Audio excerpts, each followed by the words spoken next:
hari ini bersama saya untuk satu aktiviti yang menarik. Kita sangat mudah hari ini. Hanya dua bahan utama sahaja yang akan kita gunakan. Yang pertama, kita perlukan buah nanas. Yang kedua, kita perlukan daging. Jadi kita tengok apakah kesan penggunaan buah nanas ini ke atas daging. Ini adalah daging yang agak liat ya. Dan kita potong daging ini kepada dua kepingan. Sekarang kita dah dapat dua kepingan. Satu kepingan kita kecilkan saiz daging-daging ini. Jadi saiz daging kita dapat kurangkan, manakala satu lagi kita biarkan dalam saiz yang asal. Jadi daging-daging ini kita akan ketepikan dalam pinggan. Jadi sekarang kita mempunyai daging yang saiz berbeza. Saiz yang kecil kita ada dua, saiz yang kecil, dan satu lagi adalah kepingan daging yang bersaiz lebih besar. Jadi seterusnya kita ambil nanas. Dan nanas ini kita akan potong. Potong kecil-kecil.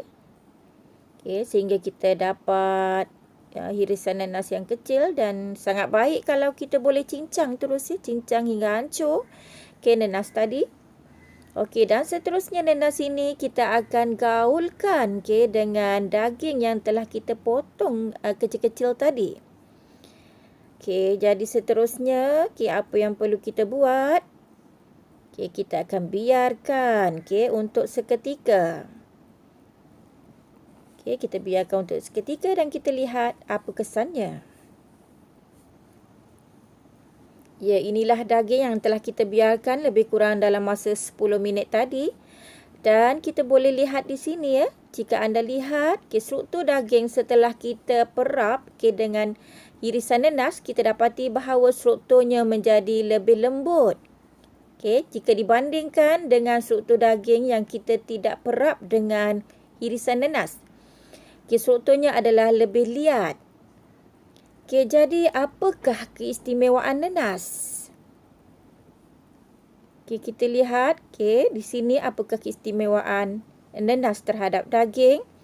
Nanas sebenarnya mengandungi sejenis bahan yang sangat istimewa, iaitu enzim bromelain ataupun enzim protease.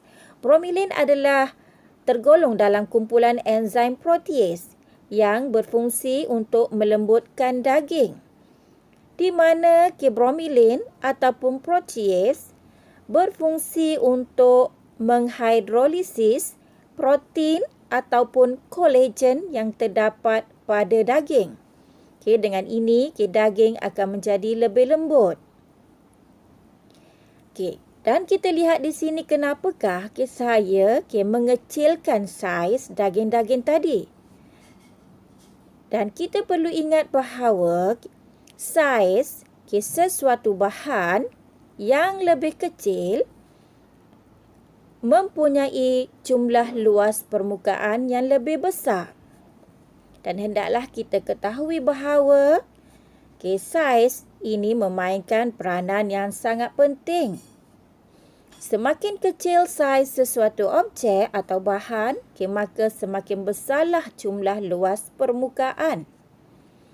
Dan jumlah luas permukaan yang besar ini membantu untuk memudahkan tindakan enzim. Kita juga boleh mempercepatkan tindak balas enzim ini dengan kita memastikan bahawa suhu yang kita gunakan adalah suhu yang optimum untuk tindakan enzim. Berapakah suhu optimum untuk tindakan enzim? Suhu yang optimum untuk tindakan enzim ialah 37 darjah Celsius.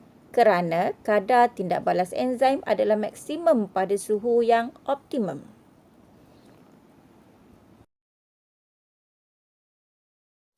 Bagi ibu-ibu yang ingin masak daging dan untuk memastikan tidak masak dalam jangka masa yang lama, bolehlah bertukar dengan memerap dahulu daging dengan menggunakan buah nanas.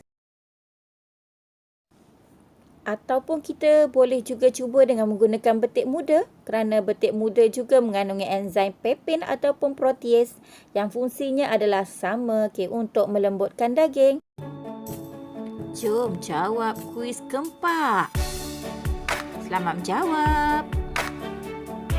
Jangan lupa untuk like, komen, subscribe. Terima kasih semua.